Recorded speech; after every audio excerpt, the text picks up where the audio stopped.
Thank you, Mr. Chairman. Mr. Turley, Professor, we're going to be moving quickly here.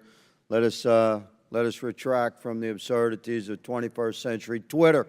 Let's go back to 1787, shall we? Article 2, Section 4, the President, Vice President, and all civil officers of the United States shall be removed from office on impeachment for and conviction of treason, bribery, and other high crimes and misdemeanors. But high crimes and misdemeanors is not and never has been limited to indictable criminality. Mr. Turley, Professor, please tell us briefly, sir, what was the actual meaning in 1787 of high crimes and misdemeanors? Well, this has been a matter of obviously robust debate for many decades. What we do know is that there were various terms that were offered and were rejected, the most famous being maladministration, and James Madison was uncomfortable with that. But they were also uncomfortable with limiting it to like treason and bribery. Exactly. It was never designed to be limited by writ of statute. Was it, Professor? Would Madison argue that, quote-unquote, betrayal of trust to foreign powers is an impeachable offense?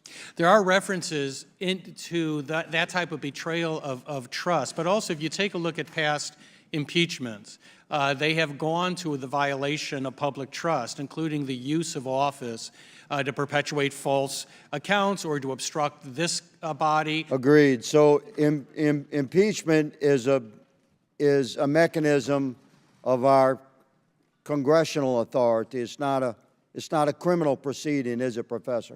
It's not. What I've said previously is that I happen to believe you should start with the criminal code and look at things that would be crimes for others, because those resonate the most in terms. And those criminal code violations would be revealed through the investigative effort of the congressional endeavor to inquire into impeachable offenses like this hearing. Would you agree? That's right. This is the moving start. Quickly.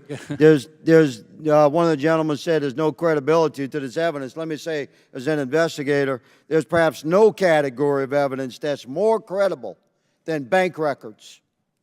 And bank records is what we're working with. The House Oversight Committee, Judiciary Committee, Ways and Means Committee are investigating highly suspicious money transactions from foreign powers through shell companies to Biden family members. There's nothing more credible in an investigative effort, good sir, than bank records. I'm going to read from an email from Assistant United States Attorney Wolf, released by the House Committee on Ways and Means yesterday, identified as Exhibit 202 of the IRS whistleblower investigation. This email shows Ms. Wolf prohibiting the investigation team from looking into political figure one. Let me clarify that during that investigation, political figure one was the pseudonym agreed upon by the investigative team, the FBI, the DOJ, an IRS investigator. Political figure one is not a pseudonym created by Republicans or Democrats.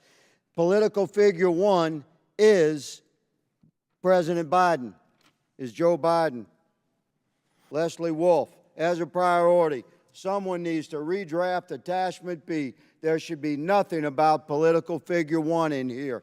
This is a response to an email delivered by Joshua Wilson, FBI agent, that said, please see the attached draft for a Blue Star search warrant. Blue Star Strategies is a longtime Democrat lobbying firm that Hunter Biden used to put pressure on U.S. government officials to end the investigation and protect Burisma.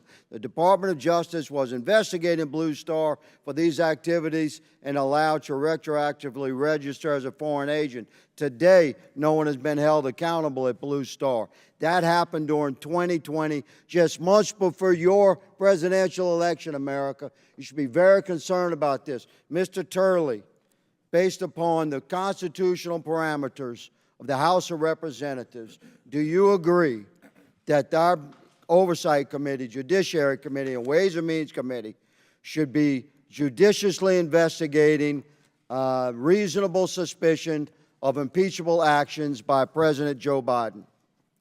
I do. That I think it is your duty to get answers to these questions and to see if the president was involved in what I think is a confirmed corrupt influence peddling effort. Okay. Thank you, Mr. Chairman. My time has expired. I yield.